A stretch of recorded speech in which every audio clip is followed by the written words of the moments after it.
afternoon. Obviously, difficult game for us this last week.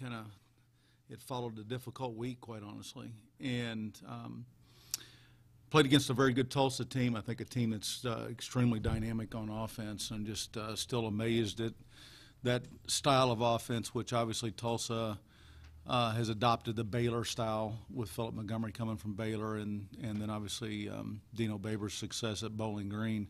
It just puts you in so much space, and you get so many plays. It's really an interesting part of the game right now. I'm talking about the college football game and how it's kind of changing the way people perceive and look at things. But bottom line is we're not very consistent right now, and really in any facet, and that's hurting us. I think there's time periods, and we did some really good things. I'm really proud of some things that we did in all facets this last week in the game, but it's the inconsistencies that are really kind of hurting us right now. Obviously, I think the a couple big plays that happened in the game were those late turnovers. We had some momentum, and then we had the late turnovers. And one of the things that I was really proud of the defense for was, Tulsa's been creating a lot of explosion plays, and we were able to limit a lot of those. Now, I'd like to see us play more consistently in between. We kept the ball in front of us, but we allowed them to have a lot of first downs, and they were able to possess the ball an awful lot. And offensively, we've got to sustain some drives and some of those other kinds of things to gain field position. One of the critical factors, I think, in a lot of these games has been field position. Some of it's been offense related in relation to a turnover or not moving the ball. Some of it has been special teams related. And then we haven't created very many turnovers on defense. That's something that we've got to really improve on, because the field position for the offense tends to be back there at that -20, and then you have to go 80 yards to score. And so it's a team game. We've got to look for some more consistency across the board, and that's my responsibility. We've got some young players, I think, especially on offense, that are having to grow up, and we've got to get them grown up, and we've got to get them grown up in a hurry. And it's creating some of those issues. But I thought defensively we were able to contain a very explosive offense. I was somewhat proud of the offense in relation to the fact that we went in because of what happened last week, all the things that were kind of going on with Daniel's service and so on. Certainly it was the offensive guys that were a little bit more touched by that, although there were other members, and not to exclude those individuals. But we had a relatively simple game plan kind of going in, because we'd lost some opportunities from practice to meeting time because of just dealing with some of those issues, which is the natural thing. And I think one of the things that in that simplified game plan, I don't think we came out in the first half and were able to necessarily operate it and take advantage of all the things that we needed to. And at halftime, we made some adjustments and kind of came back out, and we ran some calls that were there for us, but quite honestly that we hadn't practiced. And for the most part, we had some ones that hurt us, but for the most part, we kind of went back out and executed those, and that was a good growth sign, I think, for us. That leads obviously into this week in relation to we got another very, very good football team coming in. Scott's done a wonderful job there at Appalachian State. They got on a roll last year, and they've been able to maintain it. They're talented, and they play extremely hard. And quite honestly, they're playing with a swagger. There's a confidence that comes in winning, and you can see it on the field. It demonstrates itself on the video as you're watching video. They're emotionally tied into the game. The sideline is. And they're doing some good things, and so we've got another very, very good football team coming in. I think offensively they're going to rest everything on their running game, and then they're going to play action pass off of it. That's kind of what they do. They're going to give you some formations, but most of this is going to be more downhill plays, and then they're going to play action off of it. The running back's done a really fine job, and their quarterback's a good player, and they've got a really, I think, good offensive line that understands what they're doing.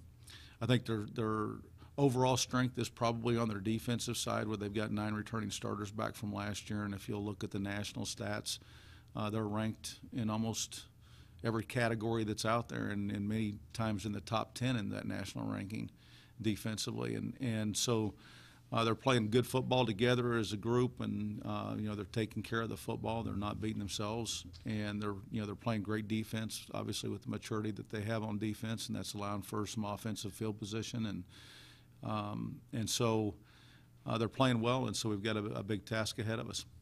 Questions? You just mentioned about Appalachian State defensively. I saw they're like 4th in the country in like total defense. How do you find ways to get past all that? Well, we need to go out and really execute, and I don't know that we've done that yet. Whether it be the teams that we're playing or some of the youth. Obviously, we have some players that are out on offense, and it's interesting that Garrett Smith, after the first couple ball games, he was completing at about an 80% rate, right? And since that time, it's dropped to 60%, and that it's interesting how that kind of folds in with that same time period when we lost all those receivers, and we've just got to continue to kind of grow those guys up and get consistent along those lines. We got a run game going a little bit this last ball game, and which was encouraging, and I think we can still kind of build off some of those things. But I think the impressive thing is the yards per play. Total offense can get skewed a little bit. It can get skewed some by the other offense. It can get skewed by field position and all that kind of thing. Yards per play is kind of the critical one to me in relation to saying, okay, how well are you actually playing? And their yards per play is, it's incredible. And so that's kind of the one that I kind of focus on and tend to focus on a little bit more, because I think that shows more about how you're playing rather than necessarily yards per play. Alex, Or pardon me, yards, total yards. Alex, can you give us a health report? Anybody in or out? I think everybody's up. Now, I'm going to we had some guys that left the game the other day, and most of them returned. And I expect us to have all of them back. But as I mentioned to Alex before we went in here, Thursday's probably – we're going to know for a fact on Thursday, and we'll obviously get that information out to you at that point in time. We've got some guys that are a little bit banged up right now, and it'll be interesting to see how they do come back, although we are expecting all of them back. And we might have the availability to have Devontae Haggerty back, a wide receiver that hasn't played this year. And he's coming off a lower body injury that was sustained last year. Which would be good for us, because receiver's a place where we've had to kind of do a little jigsaw puzzle with that group through the course of these first games, and it will be nice to see if Devontae can come back. He is full go to practice this week, and so we'll see how he handles it. In the midst of a losing streak like this, I guess you call on your seniors more, ask them to step up in terms of taking on a leadership role. Do you feel like the senior class can do that? Yeah, the one thing someone commented to me after the ball game, this has been hard. We had some high expectations and still do, and yet when you keep you keep losing in games that you maybe had some opportunities to win, it gets very, very frustrating. And our team right now is really upset. There's goods and bads to that, obviously, because it becomes harder to bounce back. When you're upset, it becomes harder to bounce back sometimes, and you start kind of questioning some things. And when I first got here, it was kind of totally the opposite. I used to confront the players actually about, we just lost a ball game and nobody seems upset about it. That's because you don't have any expectations. The good thing is we have expectations. Even against good football teams, we have expectations. And so we're hurting right now, and the only thing that we can do is take another step forward and bounce back and get make the corrections. And that's, my job to make sure that happens, that we improve in those facets that we need to improve in, regardless of prior circumstances, and that we play a really good game, and we're going to need to this week. We've heard it once, we've heard it a million times. Staying healthy, being mature, that's what wins the Sun Belt. Do you think this Appalachian State team fits kind of your blueprint of what you think you have to be successful in this league? I think you can look at a lot of different blueprints, quite honestly, Adam, in relation to how that works. But I have said since I've been here, if you look at who is successful in the league, there are some commonalities. And you just mentioned, obviously, the two most important, which was be mature and stay healthy. And so I think whoever does that through the course of this year, obviously, they're playing well right now. They're mature. They're a mature team. I think I don't know that they've had the schedule that we've had, and so I think it's difficult to kind of compare statistics along those lines in relation to that. But bottom line is, if they have got a very good football team, and if they're a mature team, and if they stay healthy, then that would fit part of that blueprint, and that has been pretty successful in this league. On film you've seen on Appalachian State, what kind of offense do they really work with? I saw they've outscored opponents like 170 something to 13 outside of the bad Clemson loss. Yeah, they are predominantly a one-back oriented team. They're a spread offense to where the quarterback will have that opportunity to do some read zone, but they will get in the pistol offense too. That was kind of made famous by University of Nevada, Reno, with Colin Kaepernick and that group, and so they will get in the pistol at time where the quarterback's still in the shotgun. They like to operate with the tight end, and they're going to.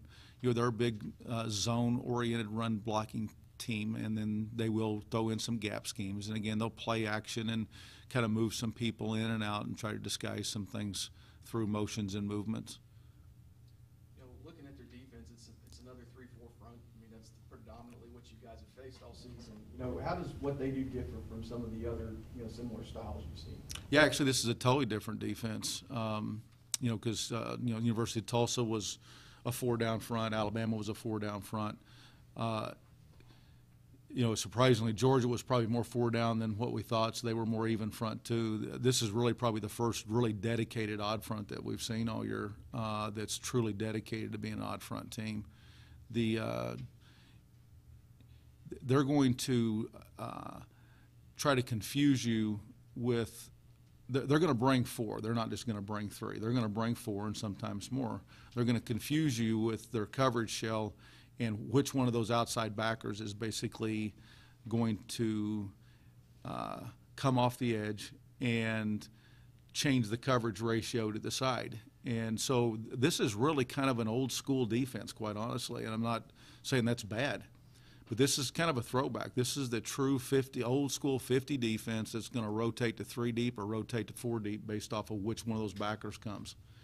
And they do a good job of disguising all of that in relation to making sure that everything's looking the same, and then they kind of surprise you with it. So this isn't anything like anything that we've seen so far from a defensive perspective. I'm talking about our offense and their defense. Talking to Scott Satterfield during the teleconference this week, I think one aspect he brought up, and I wouldn't have looked it up, there might be something to that, but they've kind of struggled as far as red zone offense this year, and where you guys are still, I think you're in the top 3 in the league in red zone defense. Do you see that maybe playing a factor at all, given how they like to run the football? Well, I really kind of hate to get into comparative stats because I don't think we've played comparative teams. Yeah. And so consequently, I think anytime that you start throwing statistics out and trying to compare and contrast, I think it gets really difficult unless all of a sudden you've played a very, very similar schedule. And I'm not demeaning their schedule. My gosh, good for them. I mean, but I do believe that obviously when you start comparing statistics, you start running into a trap when all of a sudden your schedules maybe haven't been the same. Yeah, I guess that would be the interesting thing about it, because the anomaly would be, if you look at the teams they've played compared to what you all played, they're actually struggling in that category as far as, red zone offense, where you play a tougher schedule, and your red zone defense is one of the better ones in the league. Yeah, I think, and I would tend to agree with that. I mean, that's we've got maturity on defense, and that's where it should show up in the red zone. And we've been somewhat able to kind of limit some of the defensive opportunities down there. For the most part, we've done a pretty good job of taking care of the football. We've had some issues. We had some here the other day, obviously the kickoff return and then the interception. But, we really haven't given the ball up too many times, and that's kind of helped in relation to that from a field position standpoint. But, in relation to their, struggling in the red zone, again, we'll find out on Saturday, and it'll all be played out on Saturday, and I don't really, again, like to get into comparative stats. Just real quick, with you being a part of the Coach Association, just your thoughts on Coach Spurrier retiring today? I know Coach Spurrier, and as I do most of the coaches, and part of with kind of the functionality that I have in relation to the Board of Trustees, and then just quite honestly, most head coaches don't last very long in this profession, and so consequently, those ones that do last, you tend to have more of a relationship with. I think I want to thank Coach Spurrier for his how he's changed the game. I mean, there's certain guys that truly do impact the college football game, and some of us are just passing through. He was one of those ones that truly impacted the college game with the style of play that he brought about, and quite honestly, some of his candor, I think, is sometimes really, really good for the game. I think there's time frames whenever there's you can create some issues, but the reality of it is I appreciate some of his candor about some things at times too.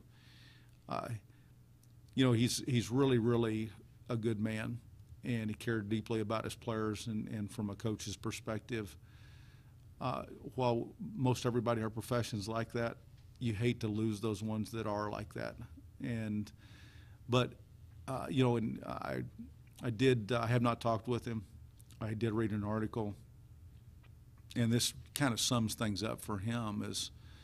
Some people were questioning him, are you quitting on the team or any of those other kinds of things? And while some people might look at that as him quitting on the team, in his mind it was inevitable, and the best thing for the University of South Carolina and their football team moving forward was for them to be able to move forward rather than continue to be speculation and all those other kinds of things. And once again, he kind of proves that he doesn't worry about the condemnation or any of those other kinds of things. He's going to do what he believes to be the right thing, regardless of what other people might perceive as right and wrong. And, again, good for him.